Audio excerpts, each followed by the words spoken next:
राजेश खन्ना, जिन्होंने बॉलीवुड में शानदार किरदार से लोगों को खूब रोमांचित किया।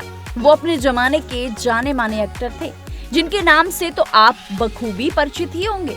जी हाँ दोस्तों, क्या आप जानते हैं कि इनकी 2 शादियां हुई थी? इनका भी अफेयर था। किसके साथ था? कौन थी वो एक्ट्रेस? चलिए जानते हैं इनके अफेयर्स के बारे में। नमस्कार दोस्तों, आप देख रहे हैं TNP एक्सप्लोर और मैं हूँ आपके साथ बुलबुल भारद्वाज। बॉलीवुड के दिग्गज सुपरस्टार राजेश खन्ना ने डिंपल कपाड़िया से शादी की थी। हालांकि साल 1982 में कपल सेपरेट हो गया था और अलग अलग घर में रहने लगा था। इसके बाद एक्ट्रेस अनीता आडवाणी राजेश खन्ना के आखिरी दिनों तक उनके साथ थी। अब सुपरस्टार की मौत के सालों बाद एक्ट्रेस ने एक बड़ा खुलासा किया है कि राजेश खन्ना ने उनसे चोरी छुपे शादी कर ली थी। हालिया इंटरव्यू में अनीता आडवाणी ने बताया है कि हमने चोरी छुपे शादी की थी, लेकिन फिल्म इंडस्ट्री में कोई भी इन बातों पर खुलकर बात नहीं करता। सब कहते हैं कि हम दोस्त हैं या हम रिलेशनशिप में हैं या कुछ और। अनीता ने राजेश खन्ना के साथ अपनी शादी को लेकर कहा कि मीडिया में पहले ही खबर आ चुकी थी कि मैं उनके साथ हूं, इसलिए हम दोनों में से किसी को भी पब्लिकली शादी का अनाउंसमेंट करने की जरूरत महसूस नहीं हुई। हमारे घर में एक छोटा सा मंदिर था। मैंने एक मंगलसूत्र बनवाया था सोने का, वो भी काली मोतियों वाला।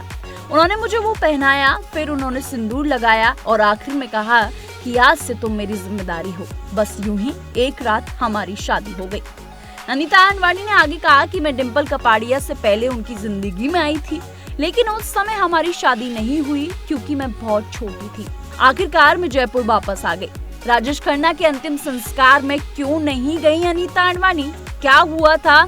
चलिए जानते हैं। अनीता ने आगे राजेश खन्ना के अंतिम संस्कार को लेकर कुछ ऐसी बातें कही जिसे सुनकर आप भी चौंक जाएंगे, जिसमें एक्टर की फैमिली ने उन्हें शामिल होने से मना कर दिया था।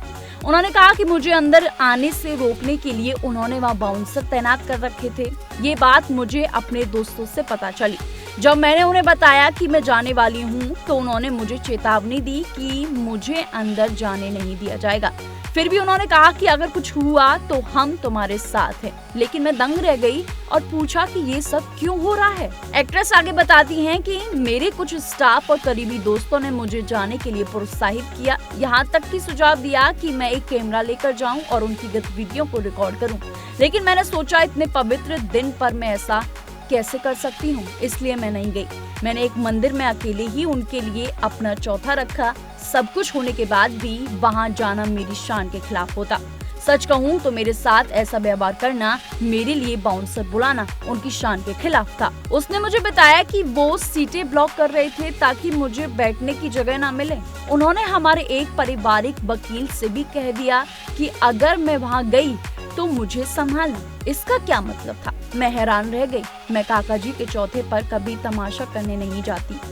मैं ऐसा सोच भी नहीं सकती, इसलिए मैं नहीं गई। और वहाँ क्या हुआ, सब बस दिखावा था। किसी के मन में उनके लिए कोई सच्ची भावनाएं नहीं थी। ये हालिया इंटरव्यू में अनीता आडवाणी ने बहुत बड़ा खुलासा किया है, जिसे सुनने के बाद काफी शॉक्ड लगा है लोगों को। आप इस वीडियो पर क्या कहना चाहते हैं, हमें कमेंट में जरूर बताइएगा।